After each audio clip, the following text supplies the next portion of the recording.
Mr. President, Mr. Secretary General, fellow delegates, ladies and gentlemen. Each year, we come together to reaffirm the founding vision of this institution. For most of recorded history, individual aspirations were subject to the whims of tyrants and empires. Divisions of race and religion and tribe were settled through the sword and the clash of armies. The idea that nations and peoples could come together in peace to solve their disputes and advance a common prosperity seemed unimaginable. It took the awful carnage of 2 world wars to shift our thinking. The leaders who built the United Nations were not naive. They did not think this body could eradicate all wars. But in the wake of millions dead and continents in rubble, and with the development of nuclear weapons that could annihilate a planet, they understood that humanity could not survive the course it was on. And so they gave us this institution, believing that it could allow us to resolve conflicts, enforce rules of behavior, and build habits of cooperation that would grow stronger over time.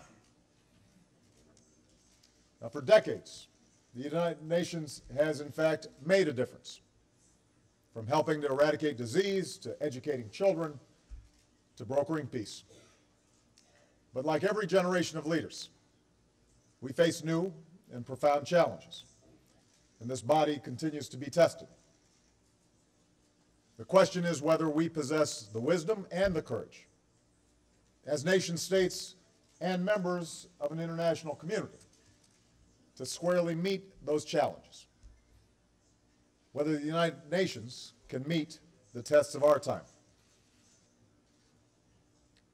And for much of my tenure as president, some of our most urgent challenges have revolved around an increasingly integrated global economy and our efforts to recover from the worst economic crisis of our lifetime. Now, 5 years after the global economy collapsed, and thanks to coordinated efforts by the countries here today, jobs are being created, global financial systems have stabilized, and people are once again being lifted out of poverty. But this progress is fragile and unequal, and we still have work to do together to assure that our citizens can access the opportunities that they need to thrive in the 21st century. Together, we've also worked to end a decade of war. 5 years ago, nearly 180,000 Americans were serving in harm's way, and the war in Iraq was the dominant issue in our relationship with the rest of the world. Today, all of our troops have left Iraq. Next year, an international coalition will end its war in Afghanistan, having achieved its mission of dismantling the core of al-Qaeda that attacked us on 9/11. For the United States, these new circumstances have also meant shifting away from a perpetual war footing. Beyond bringing our troops home, we have limited the use of drones so they target only those who pose a continuing imminent threat to the United States, where capture is not feasible and there's a near certainty of no civilian casualties. We're transferring detainees to other countries and trying terrorists in courts of law, while working diligently to close the prison at Guantanamo Bay. And just as we reviewed how we deploy our extraordinary military capabilities in a way that lives up to our ideals, we've begun to review the way that we gather intelligence so that we properly balance the legitimate security concerns of our citizens and allies with the privacy concerns that all people share. As a result of this work and cooperation with allies and partners, the world is more stable than it was 5 years ago. But even a glance at today's headlines indicates that dangers remain. In Kenya, we've seen terrorists target innocent civilians in a crowded shopping mall, and our hearts go out to the families of those who've been affected. In Pakistan, nearly 100 people were recently killed by suicide bombers outside a church. In Iraq, killings and car bombs continue to be a terrible part of life.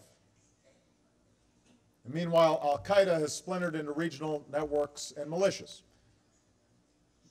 which doesn't give them the capacity at this point to carry out attacks like 9/11, but does pose serious threats to governments and diplomats, businesses and civilians all across the globe. Just as significantly, the convulsions in the Middle East and North Africa have laid bare deep divisions within societies as an old order is upended and people grapple with what comes next. Peaceful movements have too often been answered by violence, from those resisting change and from extremists trying to hijack change. Sectarian conflict has reemerged, and the potential spread of weapons of mass destruction continues to cast a shadow over the pursuit of peace.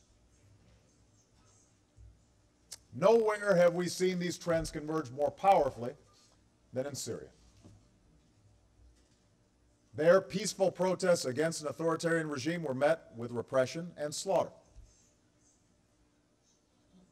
In the face of such carnage, many retreated to their sectarian identities, Alawite and Sunni, Christian and Kurd, and the situation spiraled into civil war.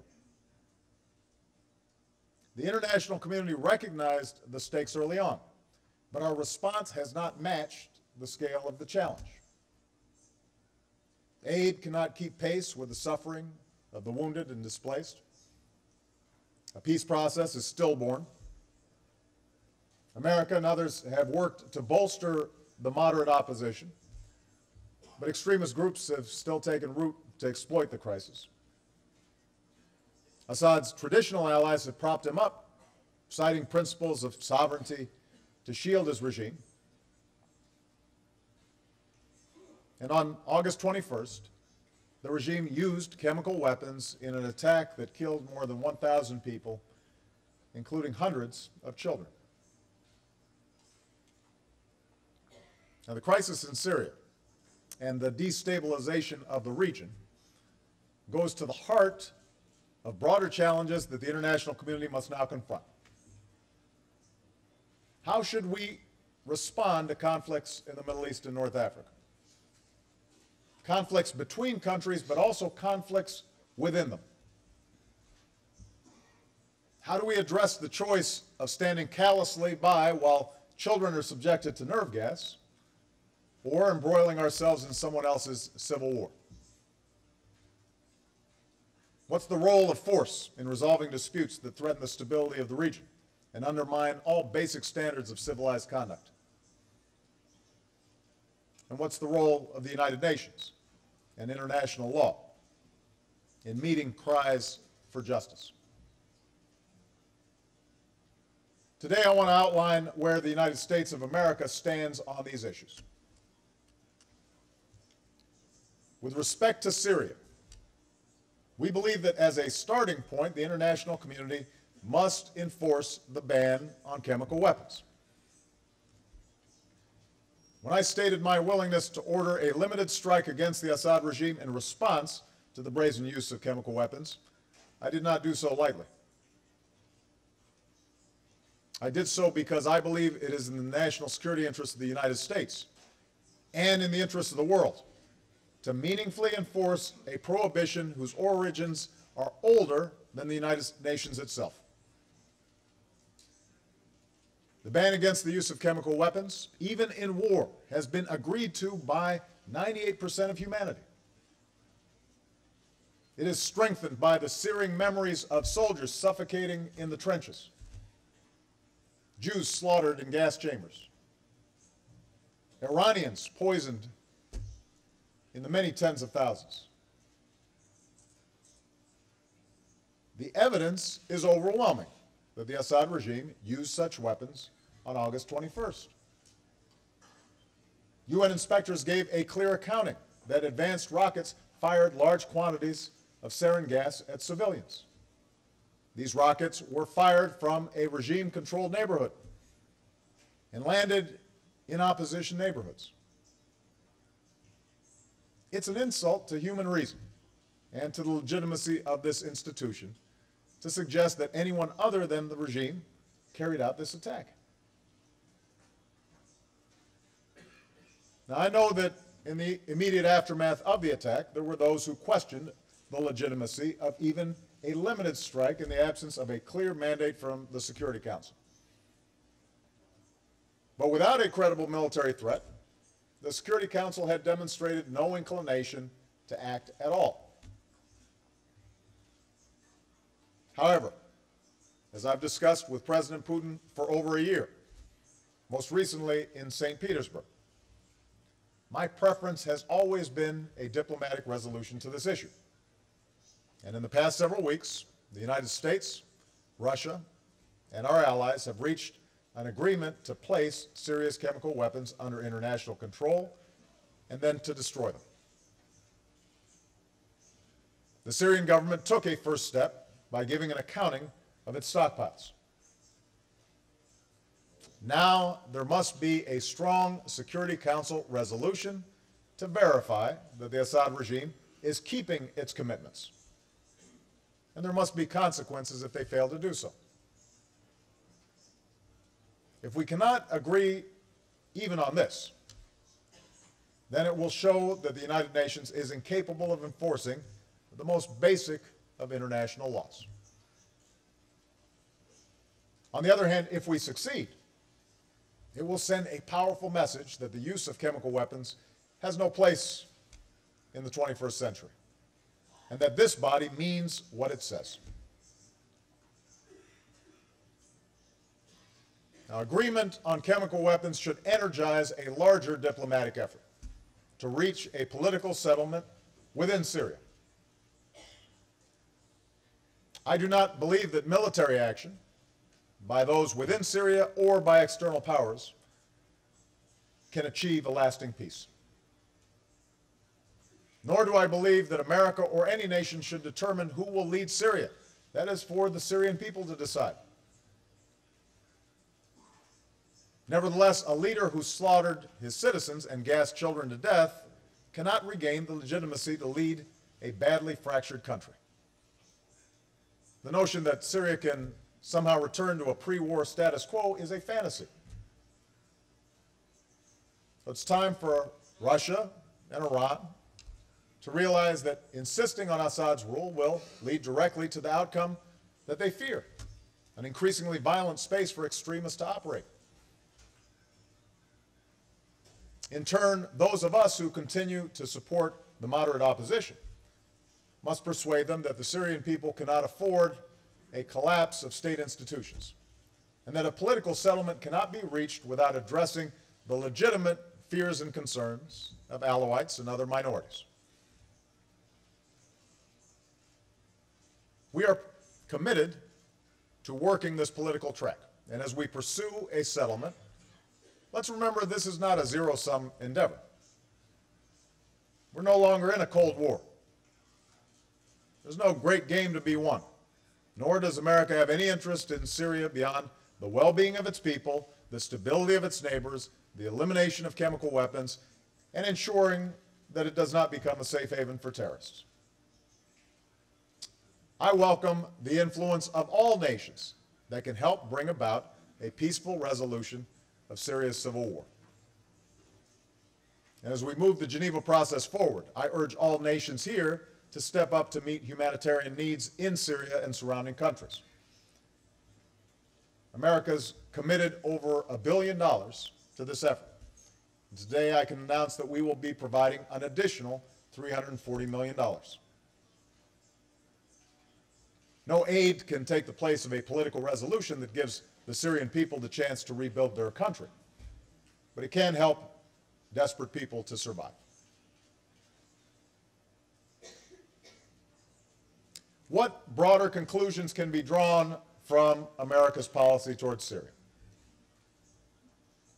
I know there are those who've been frustrated by our unwillingness to use our military might to depose Assad and believe that a failure to do so indicates a weakening of American resolve in the region. Others have suggested that my willingness to direct even limited military strikes to deter the further use of chemical weapons shows we've learned nothing from Iraq and that America continues to seek control over the Middle East for our own purposes. In this way, the situation in Syria mirrors a contradiction that has persisted in the region for decades. The United States is chastised for meddling in the region, accused of having a hand in all manner of conspiracy. At the same time, the United States is blamed for failing to do enough to solve the region's problems and for showing indifference towards suffering Muslim populations. I realize some of this is inevitable, given America's role in the world. But these contradictory attitudes have a practical impact on the American people's support for our involvement in the region and allow leaders in the region, as well as the international community, sometimes to avoid addressing difficult problems themselves. So let me take this opportunity to outline what has been U.S. policy towards the Middle East and North Africa, and what will be my policy during the remainder of my presidency. The United States of America is prepared to use all elements of our power, including military force, to secure our core interests in the region. We will confront external aggression against our allies and partners, as we did in the Gulf War. We will ensure the free flow of energy from the region to the world. Although America is steadily reducing our own dependence on imported oil, the world still depends on the region's energy supply, and a severe disruption could destabilize the entire global economy. We will dismantle terrorist networks that threaten our people. Wherever possible, we will build the capacity of our partners, respect the sovereignty of nations, and work to address the root causes of terror. But when it's necessary to defend the United States against terrorist attack, we will take direct action. And finally, we will not tolerate the development or use of weapons of mass destruction. Just as we consider the use of chemical weapons in Syria to be a threat to our own national security, we reject the development of nuclear weapons that could trigger a nuclear arms race in the region and undermine the global non-proliferation regime. Now, to say that these are America's core interests is not to say that they are our only interests. We deeply believe it is in our interests to see a Middle East and North Africa that is peaceful and prosperous. And we'll continue to promote democracy and human rights and open markets because we believe these practices achieve peace and prosperity. But I also believe that we can rarely achieve these objectives through unilateral American action, particularly through military action. Iraq shows us that democracy cannot simply be imposed by force. Rather, these objectives are best achieved when we partner with the international community and with the countries and peoples of the region. So what does this mean going forward? In the near term, America's diplomatic efforts will focus on two particular issues: Iran's pursuit of nuclear weapons and the Arab-Israeli conflict. While these issues are not the cause of all the region's problems, they have been a major source of instability for far too long, and resolving them can help serve as a foundation for a broader peace.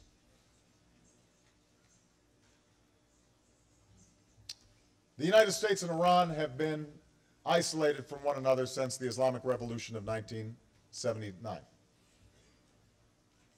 This mistrust has deep roots. Iranians have long complained of a history of U.S. interference in their affairs and of America's role in overthrowing an Iranian government during the Cold War. On the other hand, Americans see an Iranian government that has declared the United States an enemy and directly or through proxies taken American hostages, killed U.S. troops and civilians, and threatened our ally Israel with destruction. I don't believe this difficult history can be overcome overnight. The suspicions run too deep. But I do believe that if we can resolve the issue of Iran's nuclear program, that can serve as a major step down a long road towards a different relationship, one based on mutual interests and mutual respect. Well, since I took office, I've made it clear in letters to the supreme leader in Iran and more recently to President Rouhani that America prefers to resolve our concerns over Iran's nuclear program peacefully, although we are determined to prevent Iran from developing a nuclear weapon. We are not seeking regime change, and we respect the right of the Iranian people to access peaceful nuclear energy. Instead, we insist that the Iranian government meet its responsibilities under the Nuclear Non-Proliferation Treaty and UN Security Council resolutions. Now, meanwhile, the Supreme Leader has issued a fatwa against the development of nuclear weapons, and President Rouhani has just recently reiterated that the Islamic Republic will never develop a nuclear weapon. So these statements made by our respective governments should offer the basis for a meaningful agreement. We should be able to achieve a resolution that respects the rights of the Iranian people while giving the world confidence that the Iranian program is peaceful. But to succeed, conciliatory words will have to be matched by actions that are transparent and verifiable. After all, it's the Iranian government's choices that have led to the comprehensive sanctions that are currently in place. And this is not simply an issue between the United States and Iran.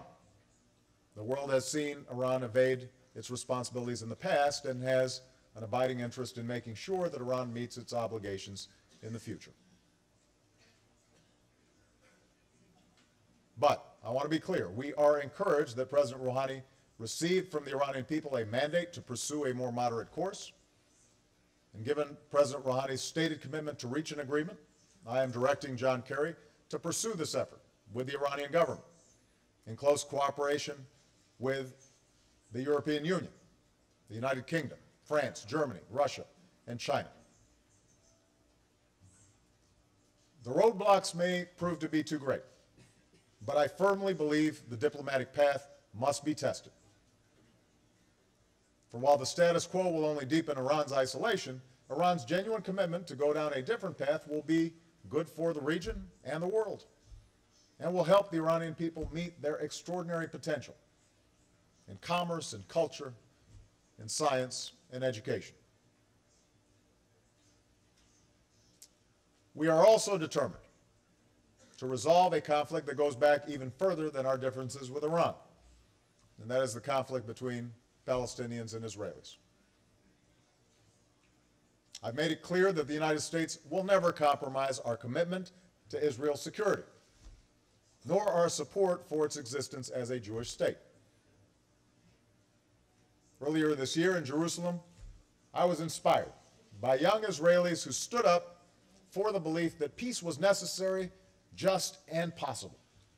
And I believe there's a growing recognition within Israel that the occupation of the West Bank is tearing at the democratic fabric of the Jewish state. But the children of Israel have the right to live in a world where the nations assembled in this body fully recognize their country, and where we unequivocally reject those who fire rockets at their homes or incite others to hate them. Likewise, the United States remains committed to the belief that the Palestinian people have a right to live with security and dignity in their own sovereign state. On the same trip, I had the opportunity to meet with young Palestinians in Ramallah, whose ambition and incredible potential are matched by the pain they feel in having no firm place in the community of nations.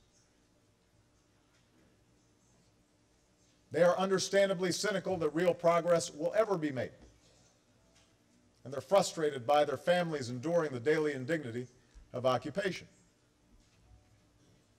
But they too recognize that two states is the only real path to peace, because just as the Palestinian people must not be displaced the state of Israel is here to stay. So the time is now ripe for the entire international community to get behind the pursuit of peace. Already, Israeli and Palestinian leaders have demonstrated a willingness to take significant political risks. President Abbas has put aside efforts to shortcut the pursuit of peace and come to the negotiating table. Prime Minister Netanyahu has released Palestinian prisoners and reaffirmed his commitment to a Palestinian state.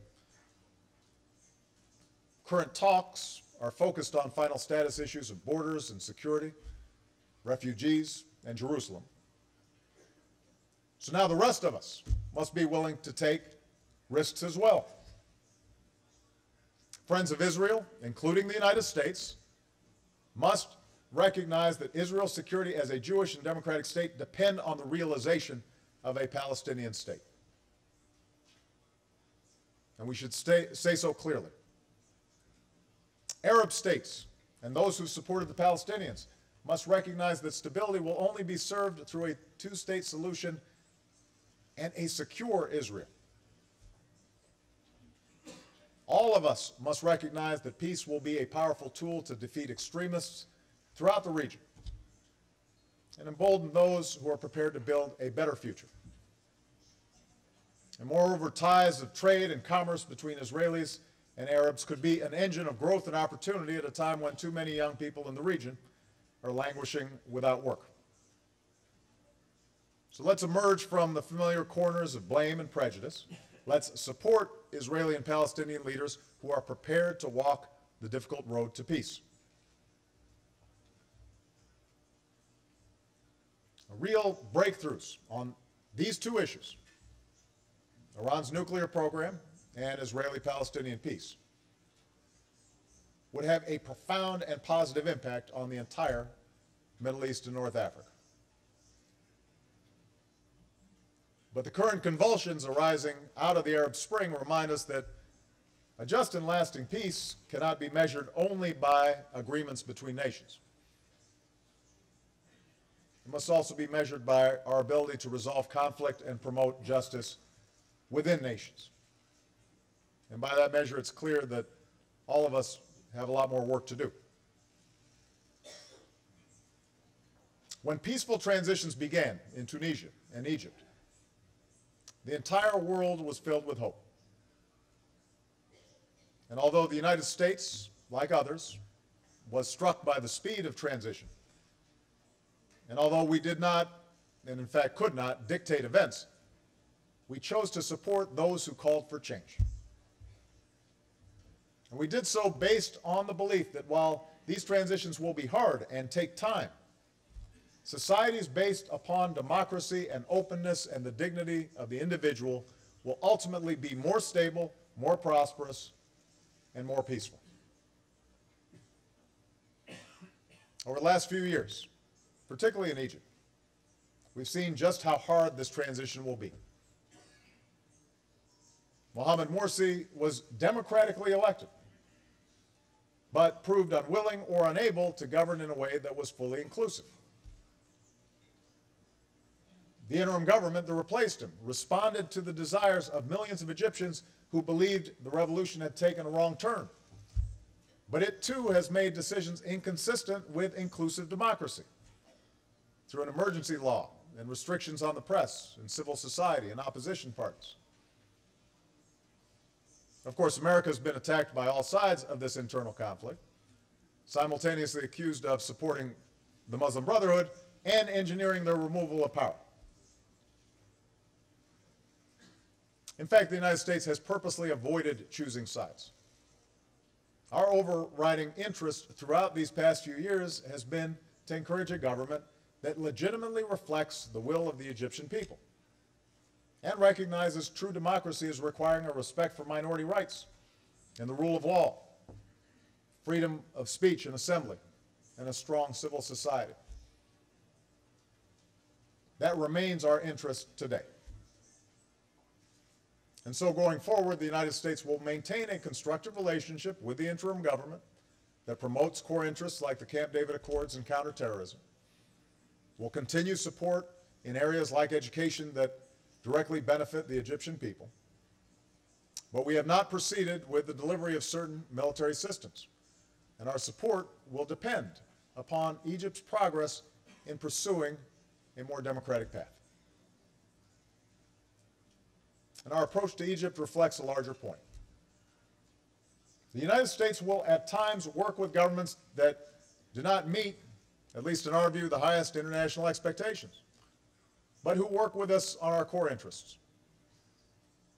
Nevertheless, we will not stop asserting principles that are consistent with our ideals, whether that means opposing the use of violence as a means of suppressing dissent, or supporting the principles embodied in the Universal Declaration of Human Rights.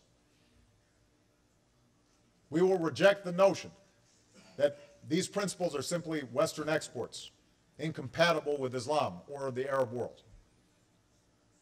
We believe they are the birthright of every person.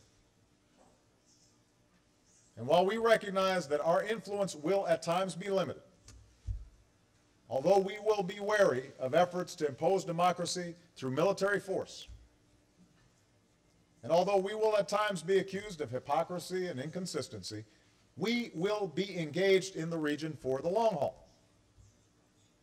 For the hard work of forging freedom and democracy is the task of a generation.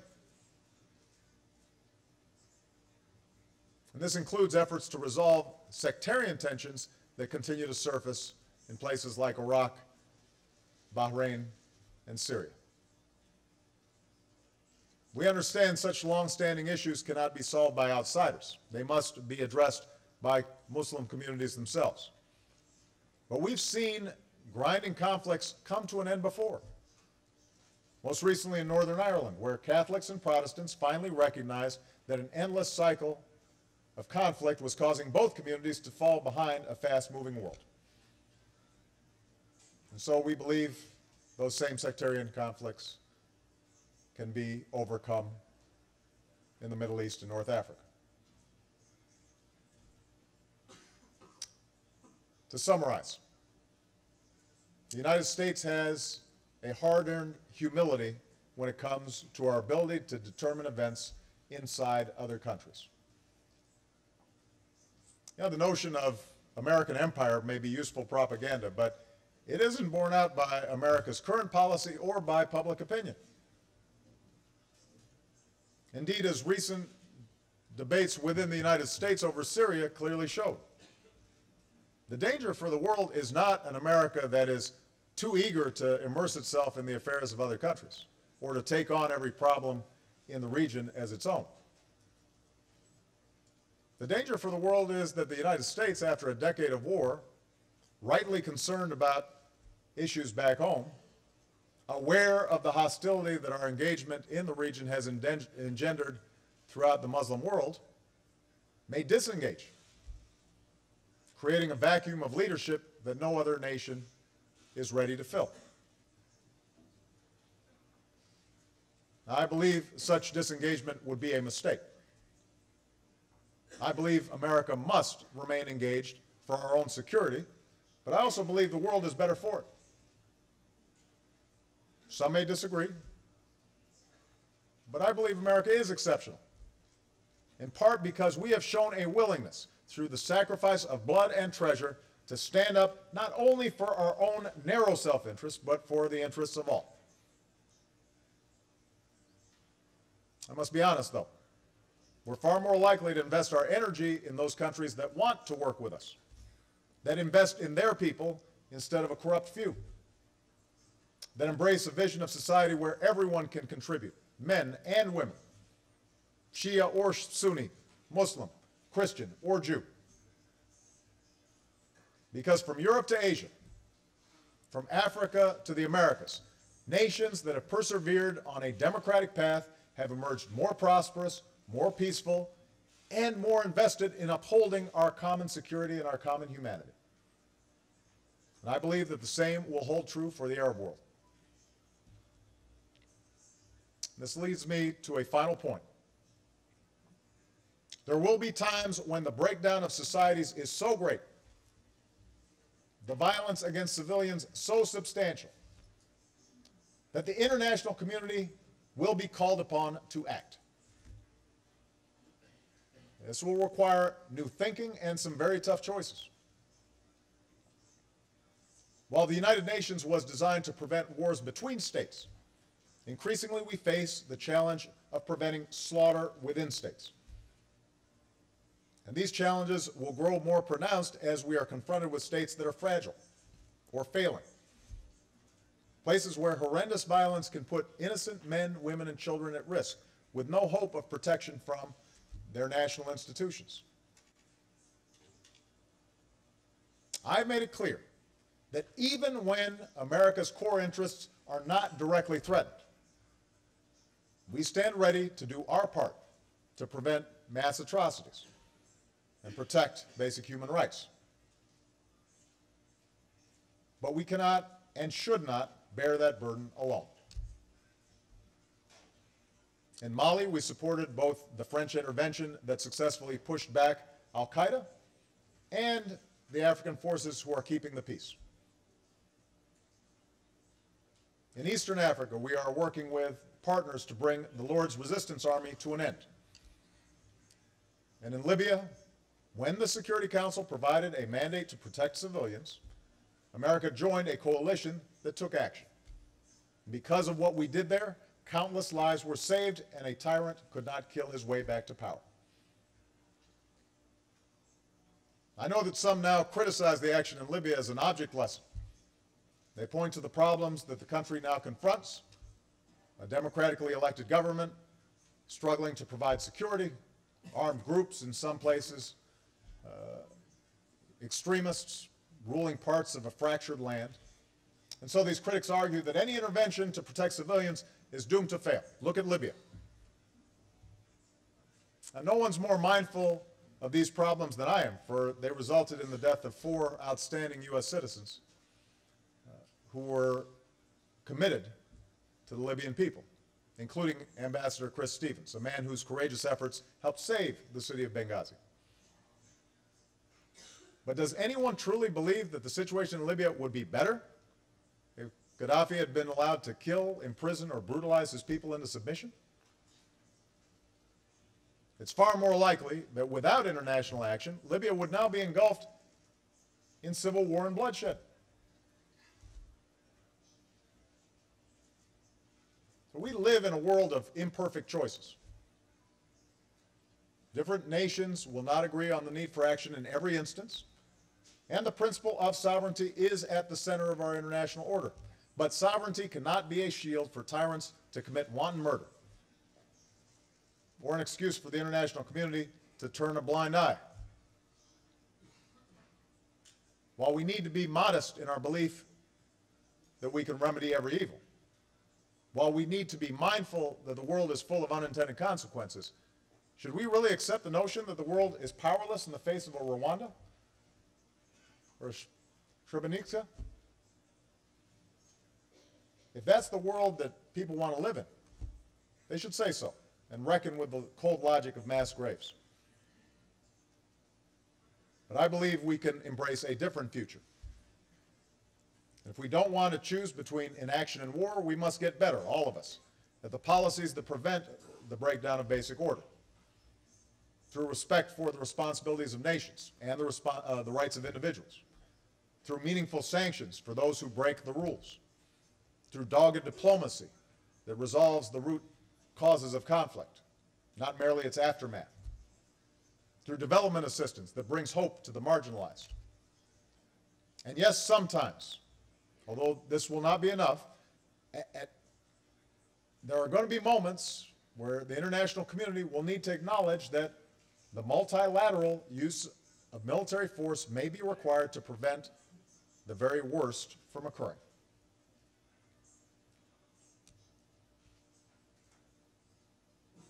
Ultimately, this is the international community that America seeks.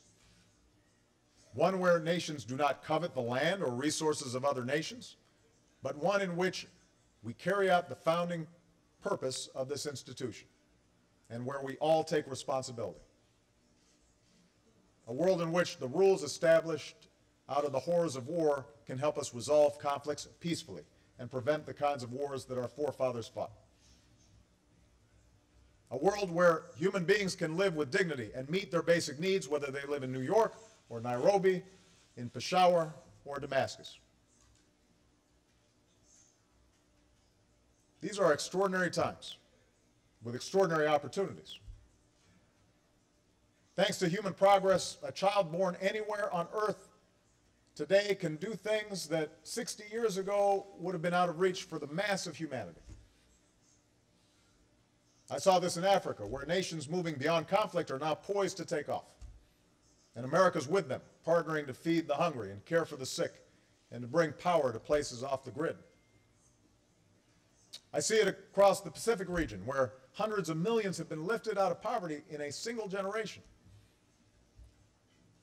I see it in the faces of young people everywhere who can access the entire world with the click of a button, and who are eager to join the cause of eradicating extreme poverty and combating climate change, starting businesses, expanding freedom, and leaving behind the old ideological battles of the past. That's what's happening in Asia and Africa. It's happening in Europe and across the Americas. That's the future that the people of the Middle East and North Africa deserve as well. One where they can focus on opportunity instead of whether they'll be killed or repressed because of who they are or what they believe. And time and again, nations and people have shown our capacity to change, to live up to humanity's highest ideals, to choose our better history.